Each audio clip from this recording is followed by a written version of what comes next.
बिस्मिल्लाहिर्रहमानिर्रहीम। Welcome back. Chapter 11 project risk management. Risk management का अगला प्रोसेस है perform qualitative risk analysis. Lecture 33 qualitative risk analysis को discuss करने जा रहे हैं। इनके इनपुट टूल टेक्निक्स को एक नज़र देख लीजिए यहाँ पर, और आगे इसके जो की पॉइंट्स हैं, जो समझने वाली चीज़ें, उसको यहाँ मैं डिस्कस करने जा रहा हूँ। एक चीज़ ज़रूरी बात ये है, जो पिछले प्रोसेस में आइडेंटिफाई रिस्क में हमने सारे रिस्क इवेंट्स आइडेंटिफाई किए। हमें लगता है, हमारे प्रोजेक्ट मैनेजमेंट की टीम को लगता था, स्टेक होल्डर्स को लगता था, हमारे वेंडर्स को लगता था ये इवेंट्स आकर होने के चांसेस हैं। हमारी नज़र में, हमारे एक्सपीरियंस से ये सारे इवेंट्स हो सकते हैं। हर इवेंट को डील करना, हर इवेंट को सीरियस लेना, हर इवेंट के लिए रिस्पॉन्स डिज़ाइन करना, this is very too much expensive process, not only in from the cost perspectives but also from the time perspectives। काफ़ी ज़्यादा टाइम लगता है, काफ़ी रिसोर्स लगते हैं। हर इवेंट के लिए आप अगर रिस्पॉन्स को डिज़ाइन करने शुरू कर दें, ये हम देखेंगे। अगला जो प्रोसेस है क्वांटिटेटिव एनालिसिस, उसमें देखिएगा कि कितना एक्सपेंसिव पड़ जाता है अगर आप हर इवेंट को सीरियस ले रहे हैं।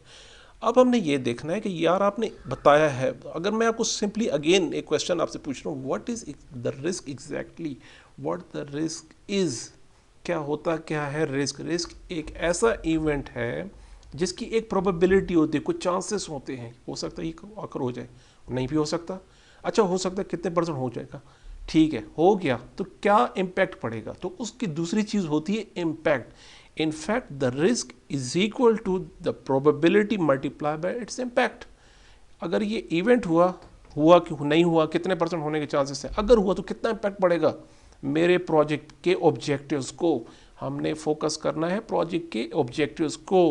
मैं यहाँ पर ये एज्यूम कर रहा हूँ कि आपकी पूरी तवज्जो है जो मैं कहना चाह रहा हूँ आपसे, जो मैं आपको बताना चाह रहा हूँ उस पर आप पूरा फोकस रखिए। मैं क्या बताना चाह रहा हूँ, ये की पॉइंट्स आपसे डिस्कस करने जा रहा हूँ। क्वालिटेटिव रिस्क मैनेजमेंट में हम यही देखते हैं, जो आप लोगों ने रिस्क आइडेंटिफाई किए हैं, रिस्क को आइडेंटिफाई किए सबके, अब उसके क्वालिटेटिव रिस्क एनालिसिस करना है। हम ये देखते हैं इसमें उस रिस्क की प्रोबेबिलिटी और इम्पैक्ट कितनी ज़्यादा है, किन किन रिस्क को हमने सीरियस लेना है, किन किन रिस्क को हमने मीडियम लेवल पे रखना है, किन रिस्क को हाई लेवल पे रखना है, किसको मिनिमम रखना है, किसको हमने सिर्फ वॉच लिस्ट पे रखना है, जिसको हम सिर्फ देखेंगे यार हो कहीं आकर ना हो जाए। आज तक कभी हुआ नहीं ऐसे, लेकिन चलें इसको सामने रखते हैं, हो सकता है हो भी जाए। इसका कंप्लीट एक हम चार्ट भी आके डिस्कस करेंगे। तो मेन चीज़ क्या है, qualitative risk analysis subjective analysis है, जिसमें हम हर रिस्क की प्रोबेबिलिटी और इम्पैक्ट पे फोकस रखेंगे इस प्रोसेस में। एग्जांपल से समझाते हैं आपको। हमने आइडेंटिफाई किए रिस्क अपने, उनको सीक्वेंस नंबर दिया, उनके सोर्सेज डिफाइन किए, कहाँ कहाँ से रिस्क आने के चांसेस हैं। हमने बताया यार ये सोर्स हो सकते हैं, ओके फाइन। अब ये जो सोर्सेज थे उनमें कितने आपने आइडेंटिफाई किए रिस्क जी। कॉस्ट पे हमने 50 रिस्क इवेंट्स आइडेंटिफाई किए हैं, स्केजल में इतने रिस्क हैं, को स्कोप में, इसको सॉरी स्पेलिंग गलत है, यहाँ पे इतने आइडेंटिफाई हुए, यहाँ पे इतने, ओके फाइन। तो ये 250 रिस्क,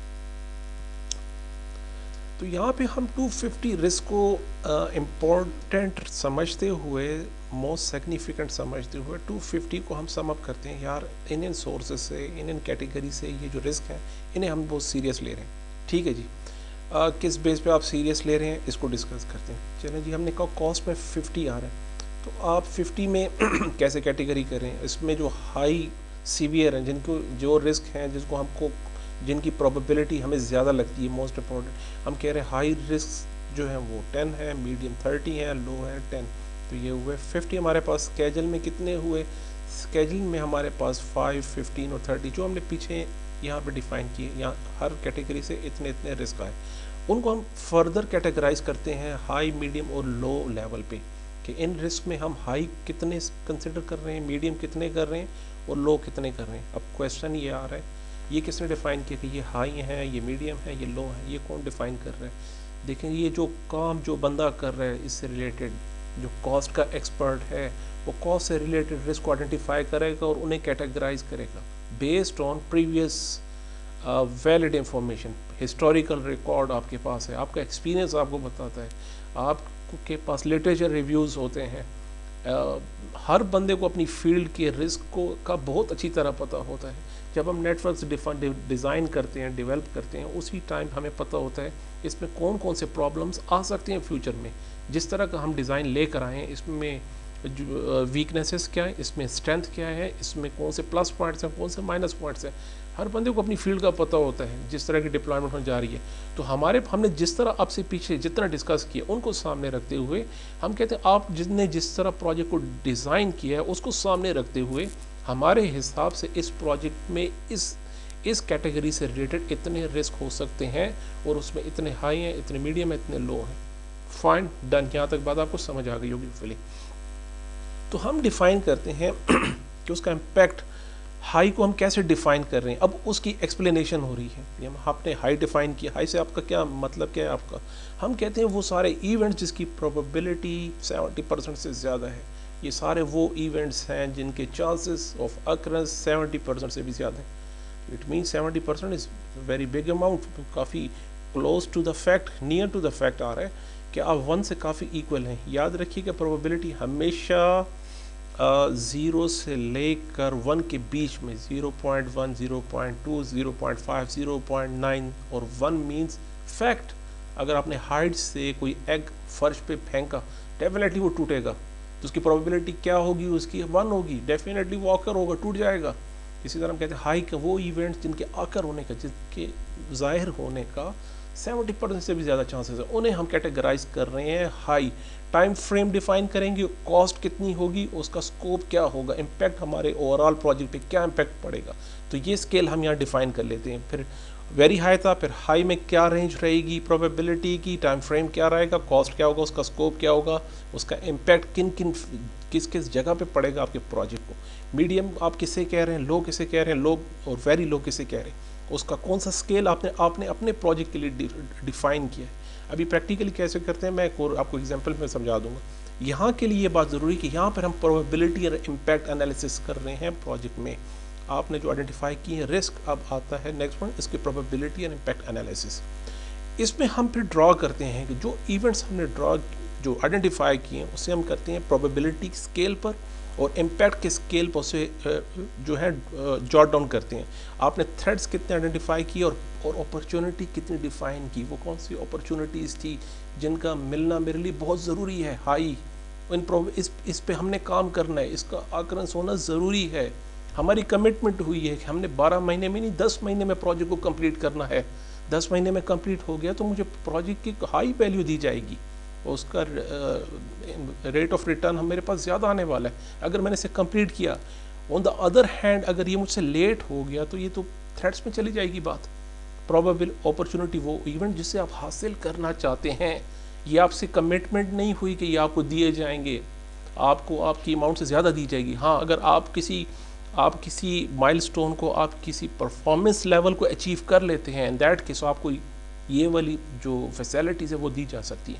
तो अपॉर्चुनिटी को इन दैट कॉन्टेक्स्ट में आपने देखना है। Opportunity means in that context, अगर आप कोई परफॉर्मेंस अचीव कर लेते हैं तो उसके बिहाफ पर आपको कोई रिवार्ड दिया जाएगा, उसे हम कहते हैं हाई, उसका हासिल करना ज़रूरी है। इसी तरह थ्रेड्स में हम ये कह रहे हैं अगर ये इवेंट आकर हुआ तो मेरे प्रोजेक्ट के ऑब्जेक्टिव को बहुत डैमेज करने वाला है, उसका इम्पैक्ट काफ़ी ज़्यादा रहेगा। इम्पैक्ट हमने ड्रॉ किया और उसकी प्रोबेबिलिटी ड्रॉ की, तो हम उनको एक कलर के कलरफुल पॉइंट्स से, कुछ कलर से हम आइडेंटिफाई करते हैं। देखिए आप ये चीज़ आप किसी के सामने रखें तो आपको कहता है यार ये रेड वाली क्या चीज़ है, सर ये वो पॉइंट्स हैं जो बहुत सीवियर है, अगर ये आकर हुए तो आपकी इम्पैक्ट काफ़ी ज़्यादा रहेगा इस पर। और ये ग्रीन क्या है, ग्रीन मीन्स लो इम्पैक्ट, इनकी प्रोबेबिलिटी भी कम है और इनके जो इम्पैक्ट आपके प्रोजेक्ट ऑब्जेक्टिव्स पे रहेगा वो भी कम है।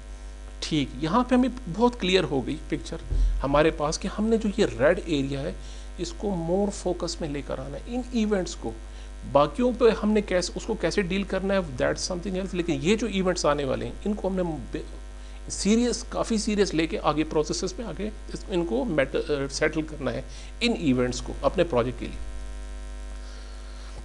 अभी इम्पोर्टेंट क्वेश्चन यहाँ पे समझने वाली बात, ये जो सारी आपने चीज़ें आइडेंटिफाई की, सीनियर मैनेजमेंट आपसे पूछता है ये जो इवेंट्स और थ्रेट्स और प्रोबेबिलिटी और इम्पैक्ट आपने जिस डाटा की बेस पर आइडेंटिफाई किए वो कितने हद तक वैलिड है, तो रिस्क मैनेजमेंट से रिलेटेड डाटा की वैलिडिटी बहुत इंपॉर्टेंट होती है, क्वालिटी असेसमेंट बहुत इंपॉर्टेंट होती है।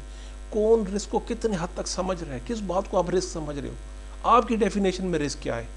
बहुत सारे लोगों को ये बात समझाना मुश्किल होती है। अक्सर मेरे स्टूडेंट्स को अपॉर्चुनिटीज़ को वो नहीं मानते, कहते सर जी जो रिस्क है वो थ्रेट्स ही होते हैं, अपॉर्चुनिटी इज समथिंग एल्स।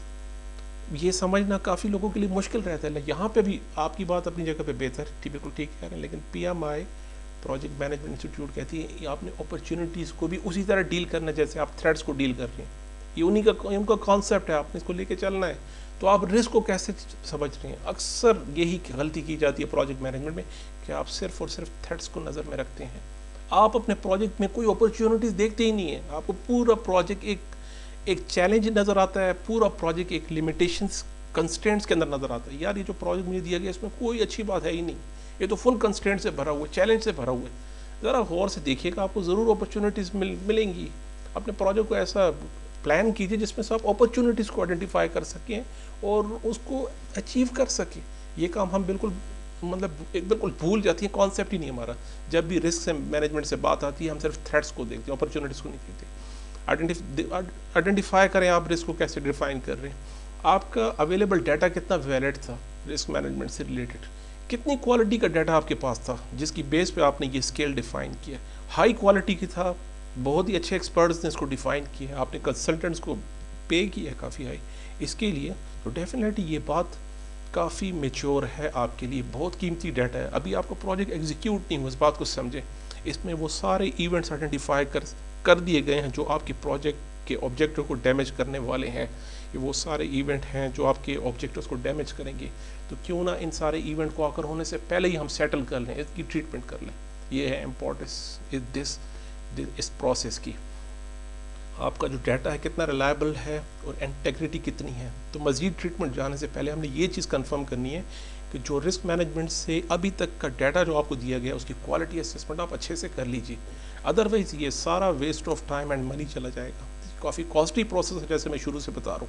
हम काफ़ी टाइम इन्वेस्ट कर रहे हैं इन चीज़ों को समझने में, लेटर ऑन हमें पता लगे कि जो भी आपने इवेंट्स आइडेंटिफाई किए थे वो सारे फेक थे, वो तो सारी एजम्पशंस थी। हमने सिर्फ और सिर्फ एजम्पशंस देखा, उसका तो रियल प्रोजेक्ट की एग्जीक्यूशन से कोई ताल्लुक ही नहीं था इन इवेंट्स का। इन दैट केस आपको काफ़ी ज़्यादा प्रॉब्लम फेस करनी पड़ सकती है। तो हम बिफोर के हम इस पर मज़ीद टाइम और मनी और अपनी एनर्जी इन्वेस्ट करें इन इवेंट्स पर, उस रिस्क से रिलेटेड डाटा की इंटेग्रिटी और उसकी रिलायबिलिटी, उसकी क्वालिटी असेसमेंट बहुत ज़रूरी है। होपफुली आपको ये बात समझ में आ गई होगी। रिस्क पैरामीटर असेसमेंट देखी जाएगी, उन इवेंट्स की अर्जेंसी कितनी है, कितना जल्दी हमें उन्हें रिस्पॉन्स चाहिए उन इवेंट्स को। बाज़ इवेंट्स उनको क्विक रिस्पॉन्स चाहिए। ये जो अभी काम शुरू होने वाला एग्जीक्यूशन का पहला पार्ट है उसमें ये रिस्क बहुत ही एक्सपेक्टेड टू बी हैपन है। इसके लिए कोई रिस्पॉन्स प्लान है हमारे पास, नहीं है तो इमीडिएटली कोई डिज़ाइन कीजिए उसके लिए। और ऐसे इवेंट्स हैं जो बाद में हो सकता है आकर हों, लेटर ऑन कहीं टेस्टिंग फेज़ में, कहीं डिप्लॉयमेंट फेज़ में लेटर ऑन, तो इन दैट केस वहाँ पे डील कर लेंगे, उसके लिए अलग से रिस्पॉन्स डिज़ाइन किए जाए। अर्जेंसी कितनी है, डॉर्मेसी होता है, टाइम फ्रेम क्या रहेगा, कब से कब तक वो इवेंट आकर हो सकता है और प्रोजेक्ट के किस फैक्टर, किस जगह पे उसका इम्पैक्ट पड़ेगा। डॉर्मेसी डिफाइन करेंगे हम उन रिस्क की। Manageability and controllability, level of difficulty कितनी है उस रिस्क के इवेंट को हैंडल करने की, जब भी वो आकर होगा कितना मैनेजेबिलिटी उसकी, कितने हद तक हम कंट्रोल कर सकते हैं। कोई डिज़ास्टर हो गया, कोई फायर, कोई ऐसा इवेंट हुआ जहाँ पे बिल्कुल आग ही लग गई, कैसे मैनेज करेंगे उसको, कितना डिफ़िकल्ट है उसको मैनेज करना, वो यहाँ पर हर इवेंट को हम डिफ़ाइन करेंगे। आपके स्ट्रेटेजिक इम्पैक्ट कितना है हर रिस्क इवेंट को, आपके प्रोजेक्ट की जो ऑब्जेक्टिव्स, हाई लेवल जो गोल्स हमने डिफाइन किए हैं उसको इवेंट्स कितना इम्पैक्ट, कौन कौन सा रिस्क इवेंट उसको इम्पैक्ट करने जा रहे हैं। डिटेक्टिबिलिटी कितना ईजी है उन इवेंट्स को आकर जब वो रिस्क आकर होंगे, कितना ईजी है उसको आइडेंटिफाई करना। बाज़ रिस्क के रूट कॉजेज़ को आइडेंटिफाई करना ही बहुत मुश्किल हो जाता है। रूट कॉज क्या है, आपके प्रोडक्शन का जो प्रोडक्ट आ रहा है उसकी क्वालिटी इंतहाई वीक है। भाई वीक क्यों निकली, हम तो ऐसा नहीं समझ रहे थे। अब रूट कॉजेज़ पे जाते हैं कि यार वजह कहाँ से आई। हमारे वर्कर्स हैं, हमारी मशीनरी है, हमारे सप्लायर्स हैं, हमारा रॉ मटेरियल है, मसला कहाँ से आया। ट्रेस डिटेक्टिबिलिटी देखेंगे उसके, कितना ईजी है डिटेक्ट करना। अक्सर एक रिस्क का दूसरे इवेंट्स पे बहुत इम्पैक्ट पड़ता है। एक बात अगर आपकी, जैसे हमने पहले भी बात की थी, मुझे याद पड़ता है, जहाँ पे हम कह रहे हैं वेरिएबल रिस्क हैं और एक है नॉन वेरिएबल। जैसे मैं आगे भी इसको डिस्कस करूँगा, जो कनेक्टिविटी, जैसे अगर आपकी सेल, फॉर एग्जांपल सेल पे इम्पैक्ट पड़ता है, आपकी स्केल आपके टारगेट से काफ़ी नीचे नीचे चली गई है, आप अपने सेल के टारगेट को नहीं अचीव कर सकते, अल्टीमेटली इम्पैक्ट क्या आएगा? अल्टीमेटली इम्पैक्ट आपके सारे एम्प्लॉयज़, आपके सारे प्रोजेक्ट की जितनी भी रिस्क, जो फाइनेंशियल सोर्सेज थे, फाइनेंशियल जो उनकी स्टेबिलिटी थी, उन पर भी इम्पैक्ट पड़ने वाला है। ऐसे बहुत सारे इवेंट्स हैं जिनका एक रिस्क का दूसरे जगहों पर भी उसका बहुत सारा इम्पैक्ट पड़ेगा। आप अपने टाइम को मैनेज नहीं कर पाए, अब हम लेट हो चुके हैं। लेट होने की वजह से आपके सारे इवेंट, वर्क ब्रेकडाउन स्ट्रक्चर के सारे जो प्रोसेसेस हैं, जितने भी एरियाज़ हैं, डेफिनेटली वो सब के सब इम्पैक्ट पड़ेगी। तो वो कनेक्टिविटी बताएंगे या डिफाइन करेंगे इस रिस्क की बाकी इवेंट्स के साथ क्या कनेक्टिविटी है, इसका उनके साथ म्यूचुअली एक्सक्लूसिव रिलेशनशिप है या ये डायरेक्टली कनेक्ट हैं और इवेंट से भी। कितना शॉर्ट, कितना क्विक रिस्पॉन्स हमें चाहिए, प्रोक्सिमिटी कहते हैं किसी इवेंट के, कितना जल्दी ये ऑकर हो सकता है, इस इवेंट की प्रोक्सिमिटी है, उसका असर होगा किस टाइम फ्रेम में सबसे ज़्यादा होगा, इम्पैक्ट कितना ज़्यादा होगा। तो हर इवेंट के अगेंस्ट हमने ये पैरामीटर्स डिफाइन करने होते हैं। बेहतर होता है आपका प्रोजेक्ट शॉर्ट है, देखिए कंपलसरी नहीं कह रहा मैं कि ये ज़रूरी है, लेकिन प्रोजेक्ट मैनेजमेंट कहता है कि आप जब भी आप प्रोजेक्ट मैनेजमेंट की बुक को डिस्कस करते हैं तो एक बड़े प्रोजेक्ट को अपने सामने रखें और एक सेंसिटिव नेचर के प्रोजेक्ट को सामने रखें। अगर हम ऐसे प्रोजेक्ट को सामने रखेंगे तो प्रोजेक्ट, इन सारे जितने भी हमने टर्मिनोलॉजी डिफाइन की यहाँ पर, उसकी इंपॉर्टेंस हमें यहाँ क्लियर होगी। हर रिस्क के अगेंस्ट हमने ये फैक्टर्स डिफाइन करने हैं। देखिए आउटपुट क्या आता है हमारे पास, आउटपुट हमारे पास मोस्टली रिस्क रजिस्टर्स ही आते हैं, लेकिन यहाँ पर क्वालिटेटिव से हमें क्या मिलेगा, इजम्पशंस लॉ। क्वालिटेटिव से हमारे पास सामने हो गया। आगे बात के जो हमने कैटेगराइज किए थे उसमें बहुत सारी चीज़ें तो हमारे सामने आ गई, हाई जो कैटेगरी के लिस्ट थे, और बाकी चीज़ जिनको हम इजम्पशंस समझ रहे हैं, जो चीज़ इजम्पशन में आई जाती है उसे इजम्पशन लॉग में रखेंगे, कुछ चीज़ों को इशू लॉग्स में रखेंगे। रिस्क रजिस्टर्स डेफिनेटली अब यहाँ पे अपडेट होंगे। इस अपडेट्स में क्या आएगा, देखें रिस्क रैंकिंग आ गई, हमने प्रोजेक्ट को रैंक कर लिया कि यार पिछले प्रोजेक्ट की रैंकिंग कुछ और थी, अब इस प्रोजेक्ट की क्या है, और इसे कंपेयर करेंगे अदर प्रोजेक्ट के साथ भी। यार मेरे पास 4-5 ऑप्शन है इन्वेस्टमेंट के, इस प्रोजेक्ट की रैंकिंग रिस्क के आस्पेक्ट से काफ़ी ज़्यादा जा रही है, मैं क्या कहना चाह रहा हूँ, मेरा ये प्रोजेक्ट काफ़ी रिस्की है, why not should I prefer the next project. यार दूसरा प्रोजेक्ट क्यों नहीं प्रेफर कर ले जब इतने रिस्की प्रोजेक्ट में आप इन्वेस्ट करने जा रहे हैं। यहाँ पे आपकी रैंकिंग मिलेगी आपके प्रोजेक्ट्स को क्वालिटेटिव रिस्क मैनेजमेंट में, क्वालिटेटिव रिस्क एनालिसिस में। होपफुली आपको बात समझ में आ रही है। रिस्क हमने आइडेंटिफाई किए थे, लेकिन हम हाई प्रायोरिटी के रिस्क को यहाँ डिफाइन करें जिनकी प्रोबेबिलिटी और इम्पैक्ट काफ़ी ज़्यादा है, आपके सामने आ गया। रिस्क के पैरामीटर्स के असेसमेंट का रिजल्ट हमारे सामने आ गया। हमने जो रिस्क असेसमेंट की, जो रिस्क थे उनकी बेस क्या थी, उसकी इंफॉर्मेशन क्या थी, वो हमने डिस्कस किया अभी कि उसके पैरामीटर्स हम असेस करेंगे। जो हमने कैटेगरीज, मजीद कैटेगरी भी यहाँ डिफाइन हो सकती हैं, पीछे भी हमने प्लान रिस्क मैनेजमेंट में कैटेगरी डिफाइन की थी, क्वालिटेटिव में नए रिस्क कैटेगरीज हमारे सामने आ सकती हैं। एडिशनल ऐसे रिस्क जिसकी मजीद एनालिसिस की ज़रूरत है इन रिस्क को कंसिडर करने के लिए, उसके लिए अलग से रिस्पॉन्स डिज़ाइन करने की अगर ज़रूरत है तो इसी प्रोसेस में वो हमारे पास सामने आ जाएंगे। जैसे मैंने अभी बात की नीड रिक्वायरमेंट, ठीक है फाइन। नॉन क्रिटिकल रिस्क, वो सारे रिस्क, फॉर एग्जांपल अगर वो कोई ऐसे रिस्क हैं जो यहाँ पर आ रहे हैं, लो कैटेगरी में आ रहे हैं, जिसको हम सिर्फ वॉच लिस्ट पे डालेंगे, मैंने कहा यार हम इस पे जहाँ पे माइनर इम्पैक्ट पड़ रहा है वर्क ब्रेकडाउन स्ट्रक्चर के किसी एरिया पे माइनर इम्पैक्ट पड़ रहा है, उसको हम इतना सीरियस क्यों ले रहे हैं, उनको वॉच लिस्ट पे रखेंगे, इग्नोर नहीं कर रहे। उनके इवेंट्स के जो टाइम फ्रेम है, जो अक्रेंस का फ्रेमवर्क है, अक्रेंस के जो मेन स्पॉट्स हैं उन पे नज़र ज़रूर रखेंगे, वो वॉच लिस्ट में ज़रूर रहेंगे। हमें क्या पता, जैसे हम हल्का समझ रहे थे, जैसे हम लाइट समझ रहे थे, रियल एग्जीक्यूशन में भी वो उसका मैग्नीट्यूड ज़्यादा हो जाए, हाई हो जाए, प्रोबेबिलिटी है इस बात की भी। जिसे आप हल्का देख रहे थे ये लाइटर रिस्क है, वो लाइटर है कि नहीं है तो एग्जीक्यूशन में, रियल इन्वायरमेंट में पता लगता है। जनाब अभी यहाँ पे हम एक चीज़ मैं आपको बताना चाह रहा हूँ, हमने जो अपने प्रोजेक्ट में डिस्कस बनाया था हमने मैनेजमेंट इंफॉर्मेशन सिक्योरिटी में, एक हमने प्रोजेक्ट पे काम किया था, उसमें जिस हमने डिफ़ाइन किया ISO 27001 के स्टैंडर्ड को सामने रखते हुए यहाँ पे आप एक स्केल डिफ़ाइन करेंगे इस जगह पे। अब ये कस्टम हम मैं अपने प्रोजेक्ट की एक एग्जांपल आपको दे रहा हूँ। आप अपने प्रोजेक्ट के लिए अलग से डिज़ाइन करेंगे और अपने प्रोजेक्ट की नेचर को सामने रखते हुए उस पर काम करेंगे उससे। तो यहाँ पे स्केल डिफाइन कीजिए कि लाइकलीहुड हाई है तो हाई से आपका मतलब क्या है, क्या मतलब हाई किस तरह कैसे आप डिफाइन कर रहे हैं, मीडियम को आप कैसे डिफाइन कर रहे हैं, उसकी डेफिनेशन बताइए, लो को कैसे डिफाइन कर रहे हैं, उनको एक स्केल पे हम डिफाइन करेंगे कि लाइकलीहुड को हम हाई को किस तरह डिफाइन कर रहे हैं, किस किस पॉइंट से किस तरह आप डिफाइन करें मीडियम को और लो को, और कलर जो लीजेंड्स आप यूज़ कर रहे हैं वो यहाँ डिफाइन करेंगे, यार इस कलर का ये मतलब, इस कलर का ये रैंकिंग इम्पैक्ट्स को क्या रैंक दे रहे हैं और लाइकलीहुड को आप क्या इम्पैक्ट कर रहे हैं। और यहाँ पे देखिए दोनों को मल्टीप्लाई करते जाते हैं तो क्या रिज़ल्ट आता है, देखिए 2 multiply by 2 4, 3 multiply by 2 6, 4 multiply, तो मल्टीप्लिकेशन हो रही है प्रोबेबिलिटी को इम्पैक्ट के साथ, तो उसकी रैंकिंग को जो हम लीजेंड्स कलर दे रहे हैं वो यहाँ पर डिफ़ाइन होगा। उसके बाद जो हम रिस्क डिफ़ाइन करेंगे, ये मैं कंप्लीट वर्नेबिलिटीज़ वगैरह जी ISO 27001 में है ये सब कुछ, इसकी डिटेल में मैं नहीं जाना चाहूँगा, लेकिन एक छोटी सी एग्जांपल देना चाह रहा हूँ कि रियल में जब आप प्रोजेक्ट के रिस्क को डील करते हैं तो उसे किस तरह किया जाता है।